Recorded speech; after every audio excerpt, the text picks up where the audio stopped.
প্রিয় দর্শকবৃন্দ, ইতিমধ্যে আমরা জানি পশ্চিমবঙ্গে ২০২২ সাল থেকে ১০০ দিনের কাজের টাকা বন্ধ আছে। যেখানে টাকা তো বন্ধ আছেই, নতুন করে আর কোনো কাজও হচ্ছে না। এবছর কলকাতা হাইকোর্টের বিচারপতি জানিয়েছেন যে দীর্ঘদিন ধরে দুর্নীতির অভিযোগে টাকা আটকে রাখা যায় না। যদি কোনো পার্টিকুলার ইস্যু থাকে তাহলে পরে সেক্ষেত্রে ইনভেস্টিগেশন হতে পারে এবং সেই হিসাবে তারা অ্যাকশন নিতে পারে। কিন্তু কোনো প্রকল্পের টাকা দীর্ঘদিন ধরে আটকে রাখা সম্ভব হবে না। সেজন্য কলকাতা হাইকোর্টের প্রধান বিচারপতি টি.এস. শিবজ্ঞানম সেন্ট্রালকে নির্দেশ দিয়েছে যে পরবর্তী শুনানি ১৫ই মে। তার আগে রাজ্য সরকারকে কবে ১০০ দিনের বকেয়া টাকা দেওয়া হবে তা জানাতে বলেছে। তাছাড়া আমরা দেখেছি সংসদীয় কমিটি যে রয়েছে লোকসভার, তারাও গ্রাম উন্নয়ন দপ্তরকে জানিয়েছে যে ১০০ দিনের টাকা অবিলম্বে পশ্চিমবঙ্গকে দেওয়া হোক।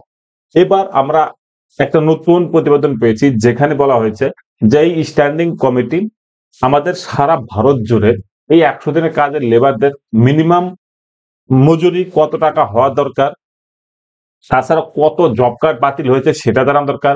তাছাড়া অনেকদিন থেকে যেহেতু ১০০ দিনের কাজ চলছে, তো সেখানে অনেক কিছু ড্রব্যাক থেকেই যায়। তো সেই ড্রব্যাক গুলো পর্যালোচনা করা এবং নতুন কি কি কাজ করা যায় এখনকার দিনে দাঁড়িয়ে, সেটা স্ট্যান্ডিং কমিটি একটা সুপারিশ করেছে। তো সেটা নিয়ে আজকের এই প্রতিবেদন। তো বন্ধুরা, আপনারা যদি এই চ্যানেলটিতে নতুন হয়ে থাকেন তাহলে অবশ্যই চ্যানেলটিকে সাবস্ক্রাইব করবেন। যদি ভিডিওটি ভালো লাগে অবশ্যই লাইক কমেন্ট শেয়ার করতে একদমই ভুলবেন না। তো চলুন দেখে নিই প্রতিবেদনটি। মহাত্মা গান্ধী জাতীয় গ্রামীণ কর্মনিশ্চয়তা প্রকল্পে ১০০ দিনের কাজ যেটাকে বলছি আমরা পুনর্গঠন করতে একাধিক প্রস্তাব দিল সংসদীয় স্ট্যান্ডিং কমিটি। সদ্য শেষ হওয়া বাজেট অধিবেশনের শেষ সপ্তাহে গ্রামীণ উন্নয়ন ও পঞ্চায়েতি রাজ সংক্রান্ত ওই স্ট্যান্ডিং কমিটি তাদের প্রস্তাব জমা দেয়। তাতে বলা হয়েছে বর্তমান পরিস্থিতির কথা মাথায় রেখে এই প্রকল্পে কাজের দিনের সংখ্যা ১০০ থেকে বাড়িয়ে ১৫০ দিন করা হোক। আমরা জানি বর্তমানে ১০০ দিন বছরে কাজ পেতে পারে একটা জব কার্ড হোল্ডার। তাছাড়া আমরা জানি আদিবাসী এরিয়া অর্থাৎ এসটি এরিয়া যেগুলো ফরেস্ট এরিয়া রয়েছে সেখানে ১৫০ দিনই কাজ দেওয়া হয়। এবার এটা ইন ইন জেনারেল সবার জন্য ১৫০ দিন করার কথা বলা হয়েছে এই স্ট্যান্ডিং কমিটির সুপারিশে। মুদ্রাস্ফীতি থেকে রেহাই দিতে শ্রমিকদের দিন প্রতি মজুরিও অন্তত ৪০০ টাকা করা উচিত। আমরা জানি আমাদের পশ্চিমবঙ্গে বর্তমানে ২৫০ টাকা পার ডে মজুরি।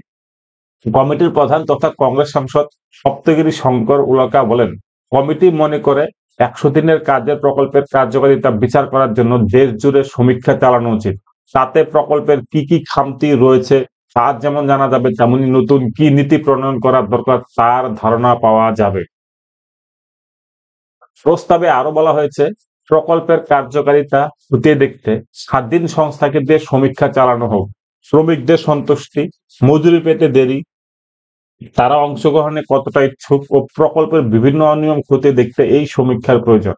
গুরুত্বপূর্ণ এই প্রকল্পে টাকা বরাদ্দের বিষয়টি যেভাবে ঝুলিয়ে রাখা হচ্ছে তাতে উদ্বেগ প্রকাশ করা হয়েছে। এই প্রকল্পের সুবিধা সকলের কাছে পৌঁছে দিতে সোশ্যাল অডিটের কথা প্রস্তাবে বলা হয়েছে।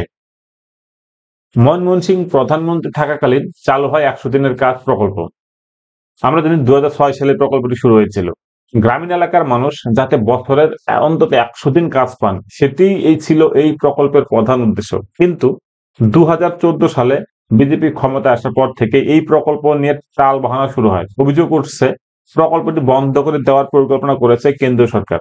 পশ্চিমবঙ্গেও দীর্ঘদিন এই প্রকল্পের জন্য টাকা দেওয়া বন্ধ রেখেছে কেন্দ্র, যা নিয়ে তাদের আদালতেও প্রশ্নের মুখে পড়তে হয়। ব্যাপক হারে জব কার্ড বাতিল নিয়েও স্ট্যান্ডিং কমিটির প্রস্তাবে উদ্বেগ প্রকাশ করা হয়েছে। বলা হয়েছে ২০২১-২২ আর্থিক বছরে শুধু বানান ভুল ও আধার না মেলায় প্রায় ৫০,৩১,০০০ জব কার্ড বাতিল করে দেওয়া হয়েছে। এখনো জব কার্ড বাতিলের হার কমেনি, যার জেরে বহু যোগ্য শ্রমিক কাজ পাওয়া থেকে বঞ্চিত হচ্ছে।